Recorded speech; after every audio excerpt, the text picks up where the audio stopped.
I'm John Mancini, and I'm here for AIIM, and I'd like to talk about our most recent Industry Watch market research study and focus particularly on the issues that I think are critical to end-user organizations.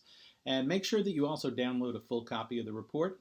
It's available to you, and I think you'll find it very useful in elaborating on some of the issues that we'll talk about here. So first of all, I'd like to thank the underwriters of this report, AvePoint, Highland, Iron Mountain, Shiny Docs, and Systemware. Without their support, we wouldn't be able to get this information to you in a timely and cost-effective fashion. So check out their offerings, and thank you for your support.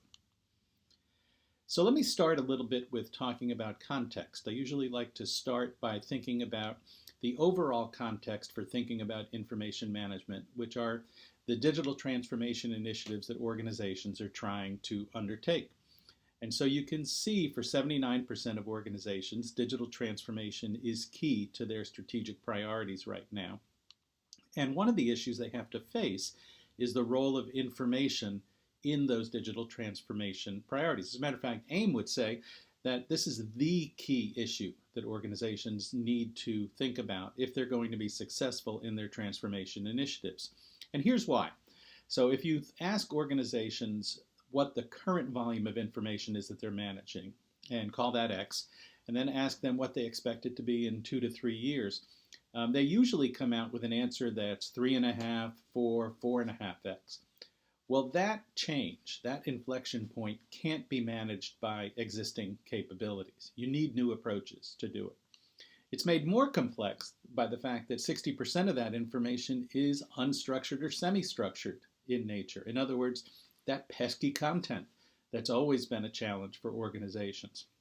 And so that combination of volume and variety increasing at large scale means that more automated techniques to information governance are needed, more automated techniques to records management are needed moving forward. So let me cover 5 main points as you think about this. The first one is that the data suggests to me that there's been a somewhat modest but definite shift in the strategic importance that organizations place around information governance. And this is based on the fact that I repeated some questions that we asked 5 years ago and looked at the difference. And I think it says something about the change that's underway and how people think about information. So the first thing is that there is a direct tie between the overall effectiveness of organizations and the maturity of their information governance and records management policies. And so I usually ask a question in the survey that asks organizations to self-assess whether they consider, relative to peer organizations, whether they consider themselves to be high-performing, average, or low-performing organizations.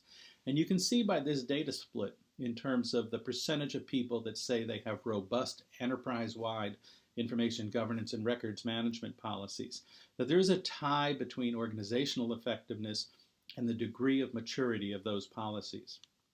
When you start to look at how things have changed over the last 5 years, this question, for example, automated classification is the only way to keep up with the volumes coming at us. And if you look at the right-hand side of the slide, and the blue and green bars, increasing significantly from 2014 to 2019. The same thing when you start thinking about this from the perspective of this, age-old question of confidence with regards to deleting information and deleting it automatically. And so you can see, again, a dramatic increase in the perception that that's an important thing and something that organizations feel capable of doing between 2014 and 2019. So let me turn to this next question, and I think that the risk-benefit profile that organizations attach to information governance, I think, is becoming more mature over time. And here's a couple data points just to illustrate that. Here's a set of risks on the left-hand side in terms of a failure from information governance. And I thought it was really interesting to think about the ones that are at the top of the charts, if you will, kind of at the bottom of this chart, in terms of what people are worried about. So the first thing they're worried about is loss of customer confidence or bad publicity. That's really, you can tell that there is an increasing tie between information governance and information security as a result of all the security breaches that we've had. Then secondly, this question of regulatory action from loss or exposure of PII, personally identifiable information. Lots of that's a result, I think, of what's happened with GDPR, what's happened as a result of some of the new regulations that have occurred in countless countries around the world and in individual states in the United States that have raised the stakes for information governance. And then this question of intellectual property and the protection of company confidential information. So I think that's an increasingly mature way of looking at information governance. I think when you look at the biggest benefits that folks attach to this, again, look at those green bars there, faster response to events, better customer-supplier relationships, support and a tie between information governance and the analytics initiatives that organizations are trying to undertake. I think that's pretty exciting when you think about information governance moving forward. The third thing that spoke to me from the data is that I think new approaches are needed when it comes to selling information governance internally, and just a couple data points to illustrate that. So the first one is a very overt question, and my takeaway here, what we were trying to get at is, are people selling these projects from a risk perspective? Are they selling it from a value perspective? Or are they selling it as part of the benefits of an overall process automation set of projects? And so what you find here is that there's a split, pretty even division between those three, which says understand your own context. Because if the context that's necessary to sell this is to embed the value in other process automation projects, you're barking off the wrong tree to try and sell it solely on a risk perspective. So understand your own context moving forward. I think this question is really interesting and kind of exciting, actually, as you think about deploying new solutions. And when you ask people, is the spending that you're making commensurate with the risk, or do you still have a way to go? And clearly organizations are saying that there's still a way to go for them moving forward. The fourth story, I think, in this data is that there are a series of, I would call them first generation classification tools that organizations are using and have adopted in a more significant form than they did 5 years ago to start down the path of automating core information governance processes. And so when we ask this question, do you use any automated or batch agents to perform any of the following functions? I can tell you, if you look, this is the 2019 data. If you look at the 2014 data, there's hardly any of this going on. And so that's pretty exciting, I think, when it comes to thinking about how organizations are thinking about automating elements of the whole content and information management and governance process. When you ask this kind of question, do you use automated declaration and classification for any of these content types? Again, you have a couple things there going on. One is that people are doing this, and this is amongst the people that said, yes, we're doing this. I'll come to the people that aren't in a minute. But I think one of the things to take away here is that where they're doing it is sort of early stage stuff. It's things like, information going out to customers, it's email, it's incoming documents. And so there's still a lot of work to do, I think, in terms of extending automated declaration and classification capabilities into broader content types within the organization. And this is what I talked about earlier about this none of the above. This is the percentage of organizations by performance category that said that they aren't doing any automated techniques. And so what you can see again is overall 20%, 1 in 5 aren't doing anything.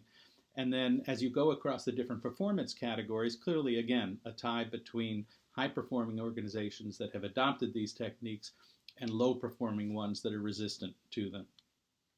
The last point is that I'd like to kind of go from those first-order techniques, those first-order automation techniques, to more comprehensive and strategic ones like AI and machine learning. And I think my takeaway there is that there's a lot of good intentions, but there's a gap in many organizations between those intentions and the reality of what actually exists. And so here's the data to kind of think about this a little bit. When we ask people what percentage of incoming information, again, think about that rising tide of information chaos, both in terms of volume and variety, and think about the need to automate those incoming information flows. And again, as you think about this across all organizations, not quite 40% of that information is processed automatically on average. That leaves 60% of that rising tide that's still unmanaged. Pretty challenging quality associated with that. And then you think about the difference between different kinds of organizations in terms of performance categories. And again, as you might expect, high-performing organizations have their arms around this in a much more strategic way than low-performing ones. And then I think when you further look at this in terms of next generation techniques, when you look at AI in terms of actually using AI and machine learning to automate the process of governance, to actually understand the content of a document or record in order to populate metadata, again, you can see across all organizations, not quite half have gone down this path, so there's still a lot of room for growth there, and especially a lot of room for growth when you get into average and low-performing organizations. So the last thing is just a few hints as you get started. I think one of the things I like to think about in any content management set of lessons is, really understanding where you go is dependent on where you are, because it doesn't really make any sense to try to pretend that you're something that you're not. And so as you think about this, here's some questions I think from the AIIM CIP study guide that I thought were really useful in terms of trying to understand and put an assessment, if you will, around where you are. Do you currently have structures, roles, and accountabilities for managing information? Do you have policies in place? What are your current capabilities? And by capabilities, I don't mean just technology, but things like money and time and people and processes and existing systems.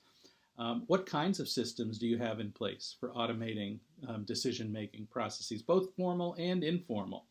What's the culture of the organization? What relationships and perceptions and values exist amongst all of your internal stakeholders?